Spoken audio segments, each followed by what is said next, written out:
Hello friends, आप कैसे हैं? बीएससी थर्ड ईयर के बच्चों का भगवती पीजी ऑनलाइन क्लासेस में स्वागत है।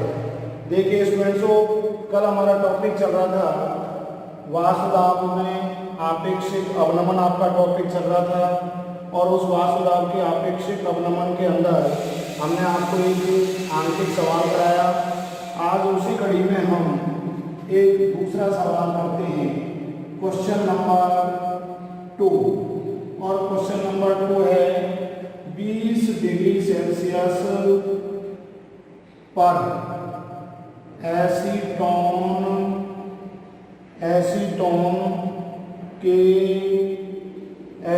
के 100 ग्राम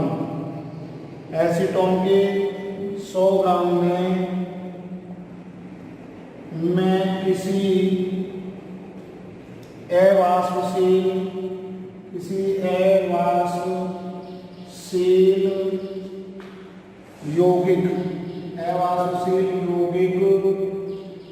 अवाष्पशील यौगिक के 1.2 ग्राम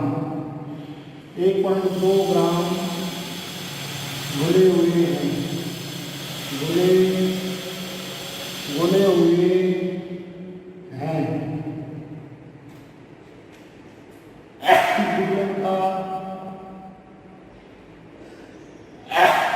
विलयन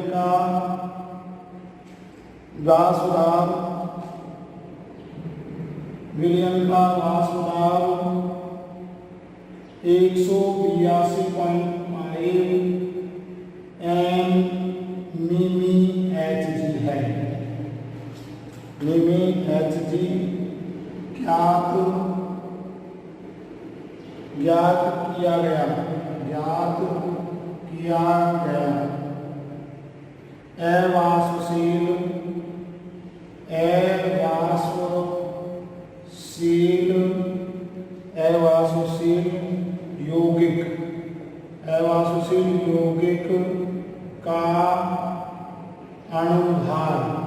अवाष्पशील यौगिक का अणुभार ज्ञात करो। अवाष्पशील यौगिक का अणुभार ज्ञात करो, इसका मतलब Na आपको ज्ञात करना है। फिर आपको दे रखा है 20 डिग्री सेल्सियस पर एसीटोन का शुद्ध वाष्पदाब 185 mmHg है। ये आपका आंतरिक सवाल है, जो कि कल हम एक सवाल आपको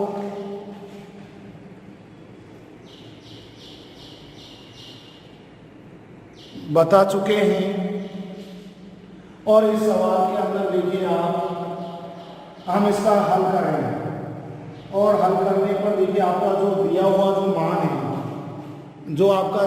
जो मान है, वो आप देखिए हल करने पर जो आपका दिया हुआ मान है P0B आपका जो है वो है 185 mmHg आपका शुद्ध विलायक का वाष्पदाब। PB जो है आपका वो है आपका विलायक का वाष्पदाब 182.5 mmHg, ये आपका हो गया। दूसरा जो आपका WA जो दे रखा है, विलेय का जो भार है वो है 1.2 ग्राम आपका। इसके बाद में आपका जो दे रखा है WB विलायक का जो भार है वो है 100 ग्राम। ये रहा जो अधिक मात्रा में विलायक का भार।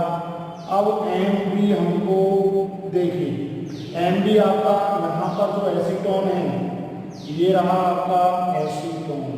तो एसीटोन का अणुभार यानी विलायक का अणुभार और एसीटोन का जो फॉर्मूला है वो आपका ये रहा।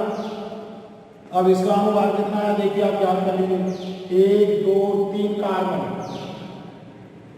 एक कार्बन का परमाणु भार जो होता है वो 12 होता है, तो ये आपका 36 आ गया। इसके बाद में देखिए एक आपका ऑक्सीजन है, यहाँ पर 1 ऑक्सीजन है, 1 × 16 ये रहा आपका। अगला आपका देखिए हाइड्रोजन जो है आपके 6 हैं, 6 हाइड्रोजन है, तो 6 हाइड्रोजन है गुणा 1 ये रहा आपका। टोटल जो आ गया आपका एसीटोन का 18, 3 और 1 4 और 1 5 58 आ गया। तो ये हो गया हमारा एसीटोन का अणु भार। तो ये रहा आपका एसीटोन का अणु भार।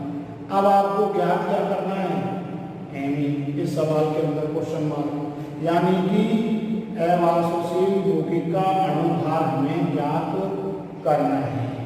आप सूत्र पढ़ के आए हैं, आपका जो फॉर्मूला है वो है आपका सूत्र जो है P0B माइनस PV बटे आपका P0B बराबर आपका है WA इंटू MB बटे MA इंटू WB।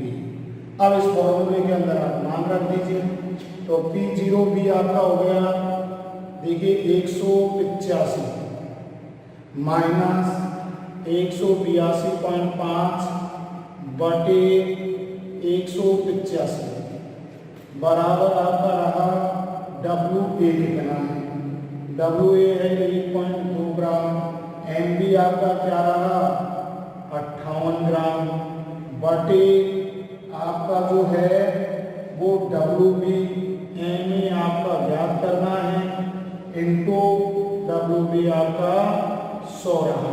तो इस प्रकार से देखिए हमने सवाल के अंदर सूत्र के अंदर ये मान आपके रख दिए, और इस मान रखने के बाद में देखिए ये हमने मान रख दिए, और मान रखने के बाद में इसको हल कर लेंगे हम।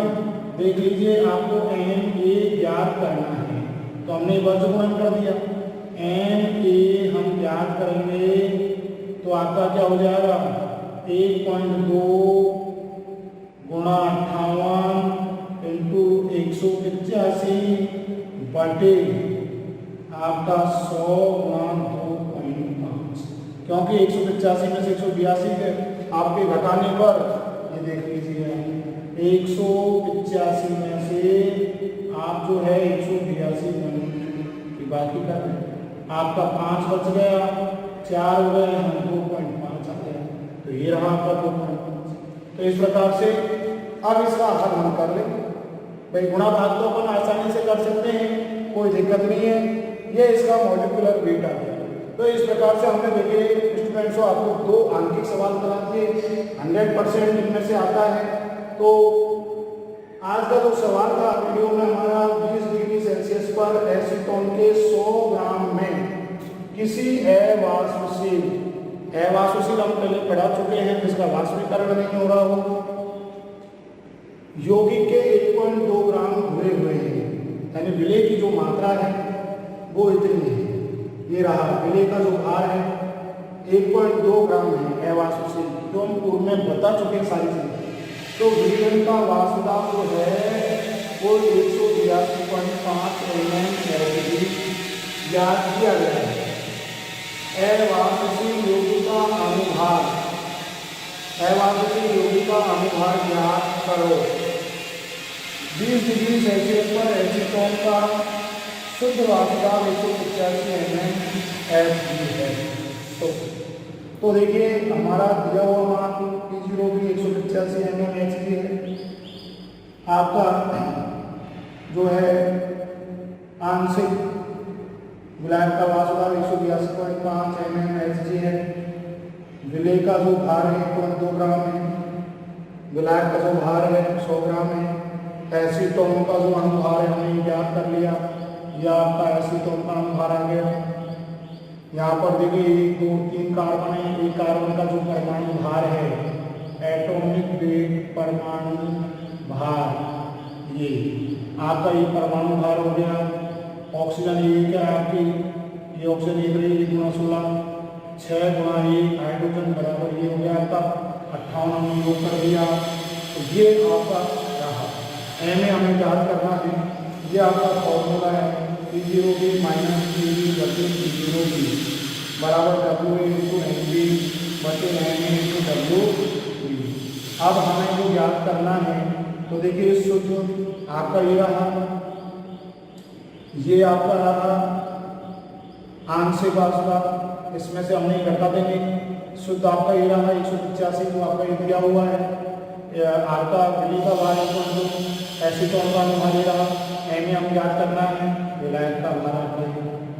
आप देखिए अपने समझ में मिट गया क्योंकि एम ए हमको अवाष्पशील विलेय का क्या याद करना है, अनुभाग याद करना है। और इस प्रकार से 2 इंटू 58 185 100 इंटू 2.5 और इस प्रकार से हम एम ए का अनुभाग ज्ञात कर लेते हैं। तो इस प्रकार से देखिए स्टूडेंट्स ये दोनों सवाल कराएं तो बहुत ही इंपॉर्टेंट है आपके, वेरी वेरी इंपॉर्टेंट है। आप देखिए इससे पूर्व में हमारा ये टॉपिक जो था जो कई दिनों से चल रहा था, ये कई बार यूनिवर्सिटी के अंदर एग्जाम के अंदर आ चुका है, यानी कि वाष्प दाब में आपेक्षिक अवनमन। तो पहला पॉइंट आपका खत्म हो गया, वाष्प दाब में आपेक्षिक अवनमन। इसकी डेफिनेशन हमने आपको पढ़ा दी, अवाष्पशील विलेय के अनुभाग का निर्धारण ज्ञात करना, किस प्रकार से हम ज्ञात करते हैं। तो ये हमने आपको पूर्व की वीडियो में बताया।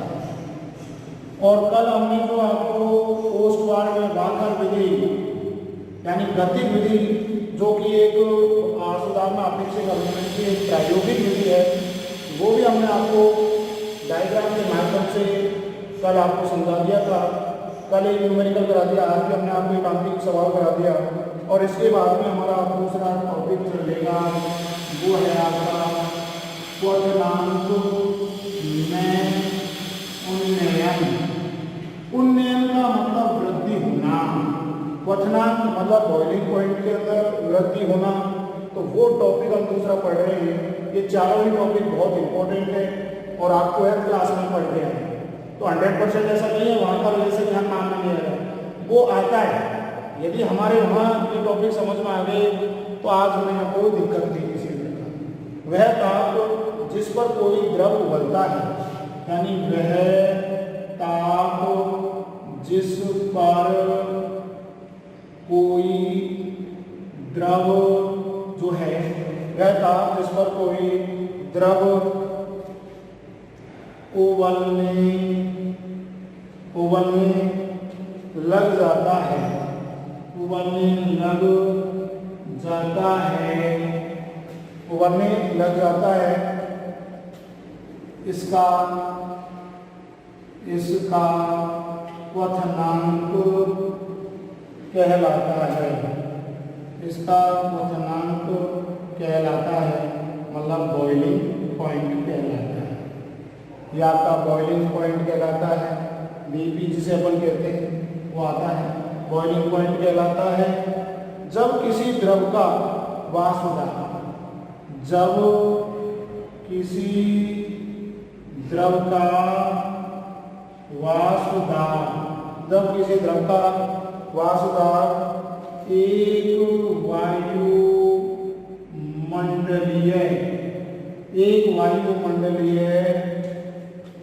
एक वायुमंडलीय दाब के बराबर हो जाता है, दाब के बराबर हो जाता है, एक वायुमंडलीय दाब के बराबर हो जाता है। तो उस ताप पर वह द्रव उबलने लग जाता है,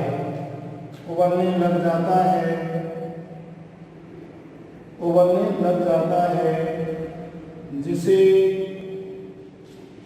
ही उसका क्वथनांक कहते हैं, जिसे उसका बॉइलिंग पॉइंट कहते हैं। तो इस प्रकार से देखिए आपकी डेफिनेशन होगी पहले पॉइंट के अंदर, दूसरे पॉइंट के अंदर देख लीजिए, शुद्ध विलायक के वासुदाव का मान, शुद्ध विलायक के वासुदाव का मान, यानी शुद्ध विलायक के वासुदाव का मान जो है विलयन के वासुदाव, विलयन के वासुदाव की तुलना, वासुदाव की तुलना में अधिक पाया जाता है, अधिक पाया जाता है यदि वासुदाव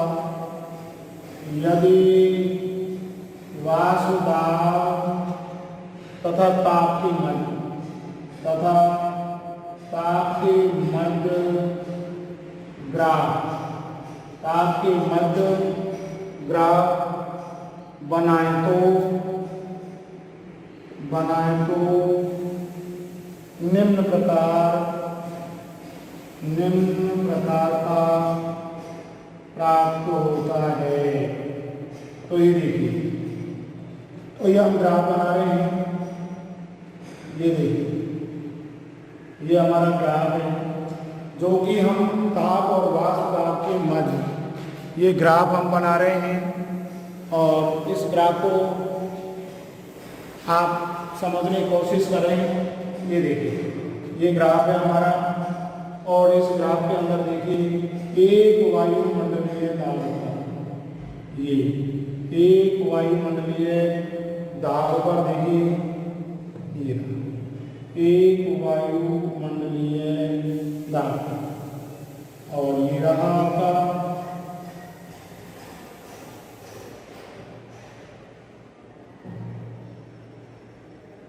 ये। अब देखिए ये विलायक का वाष्पदाब आपका, ये आपका जो है विलायक का वाष्पदाब, ये एक्स बिंदु हो गया, ये ए हो गया, ये आपका बी हो गया। तो ये हो गया विलायक का वाष्पदाब, ये हो गया हमारा विलायक का वाष्पदाब। ये हमारा ताप है, ये हमारा वाष्पदाब है, वाष्पदाब हो गया हमारा 1880 atm पर आपका हो गया। ये देखिए आपका इन दोनों का जो अंतर है ये आपका डेल्टा टी हो गया आपका।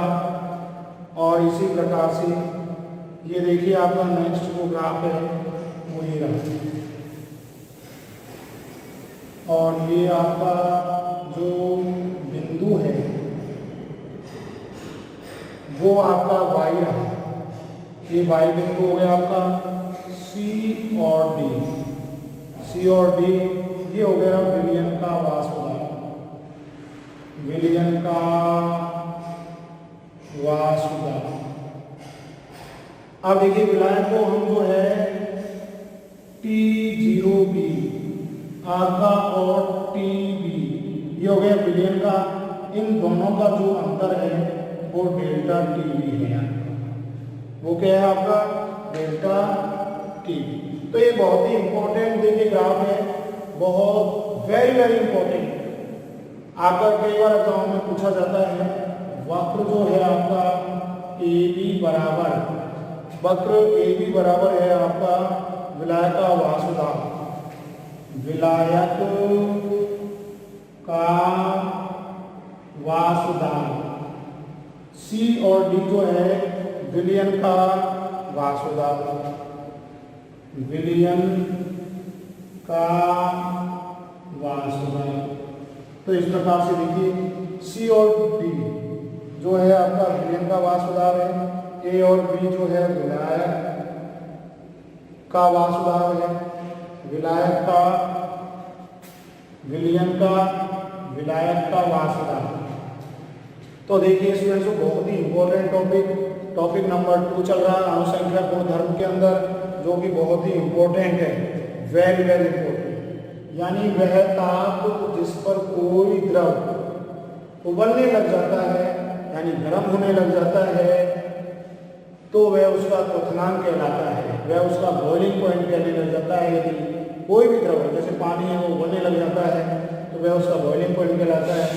जब किसी द्रव का वाष्प दाब एक वायुमंडलीय 180 m एक वायुमंडलीय दाब के बराबर हो जाता है तो उस ताप पर वह द्रव उबलने लग जाता है, जिसे ही उसका हम क्या कहते हैं, क्वथनांक कहते हैं। उसे उसका बॉइलिंग पॉइंट कहते हैं। एक वायुमंडलीय दाब पर यदि उबलने लग जाता है तो शुद्ध विलायक के वाष्प दाब का मान, यह शुद्ध विलायक के वाष्प दाब का मान विलयन के वाष्प दाब की तुलना में अधिक पाया जाता है यदि वाष्प दाब तथा ताप के मध्य, ताप और वाष्प दाब के मध्य यदि हम ग्राफ बनाएं तो वह निम्न प्रकार का प्राप्त होता है। तो ये देखिए आपका वाष्प दाब आपका ये रहा, इनका अंतर आपका डेल्टा पी हो गया, ये विलायक का वाष्प दाब है, ये विलयन का वाष्प दाब है।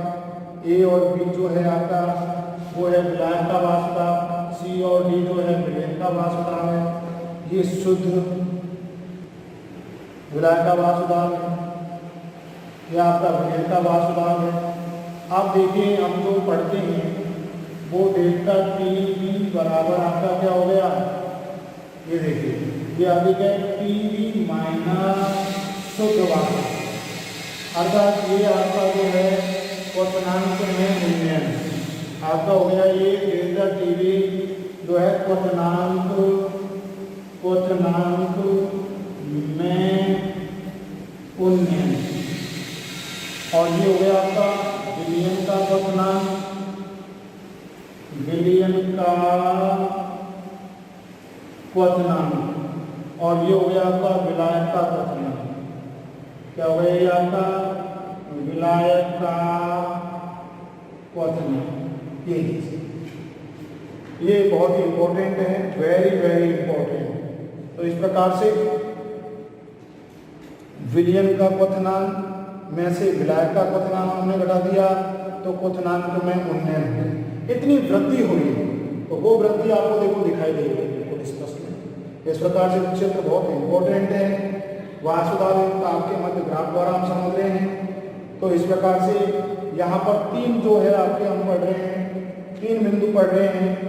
बिंदु x पर उसका वाष्प दाब, बिंदु x पर यदि उसका वाष्प दाब 1 atm हो जाता है, किस पर, बिंदु x पर यदि उसका वाष्प दाब 1 atm हो जाता है तो क्वथनांक को, जो विलायक के क्वथनांक को दर्शाता है, किसके को, विलायक के क्वथनांक को दर्शाता है, जिसके संगत दाब T0 भी है।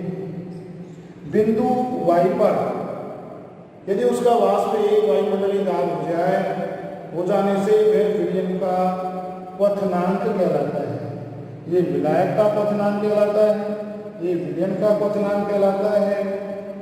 जब किसी भी विलायक के अंदर, जब किसी भी विलायक में कोई अवाष्पशील विलेय मिला दिया जाए, जब किसी भी विलायक के अंदर कोई अवाष्पशील विलेय मिलाने पर विलयन का क्वथनांक का मान जो है, विलयन के क्वथनांक का मान जो है वो आपका विलयन के क्वथनांक का मान विलायक के क्वथनांक की तुलना में उच्च हो जाता है, विलायक की तुलना में उच्च हो जाता है। क्वथनांक में होने वाली इस वृद्धि को ही हम क्वथनांक उन्नयन कहते हैं।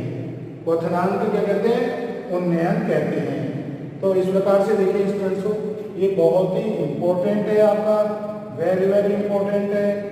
इस प्रकार से देखिए ये विलयन का क्वथनांक, विलायक का क्वथनांक इसमें से घटा दिया तो इसके मान में जो वृद्धि हुई है वो ही आपका क्वथनांक में उन्नयन कहलाता है।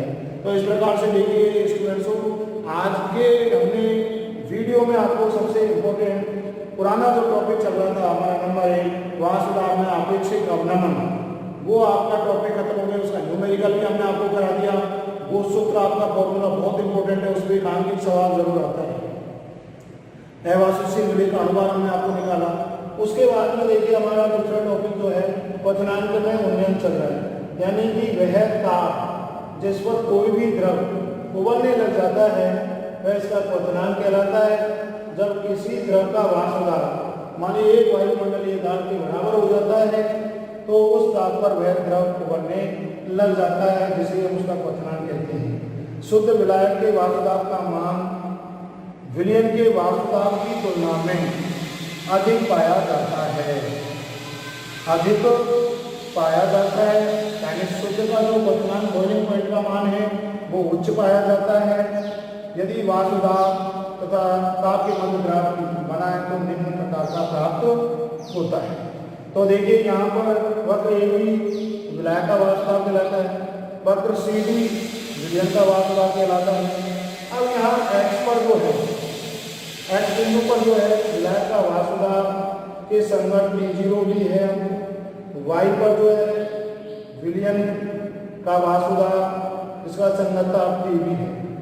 लेकिन यहाँ पर देखिए जो विलायक के क्वथनांक का मान है वो विलयन के क्वथनांक की तुलना में उच्च होता है, और ये उच्च होना ही आपका क्वथनांक में उन्नयन कहलाता है। तो यहाँ बिल्कुल डेफिनेशन स्पष्ट निकल चुकी है, यानी विलायक के क्वथनांक की तुलना में विलयन के क्वथनांक की तुलना में विलायक के क्वथनांक में जो वृद्धि होती है वही उसका क्वथनांक में उन्नयन कहलाता है।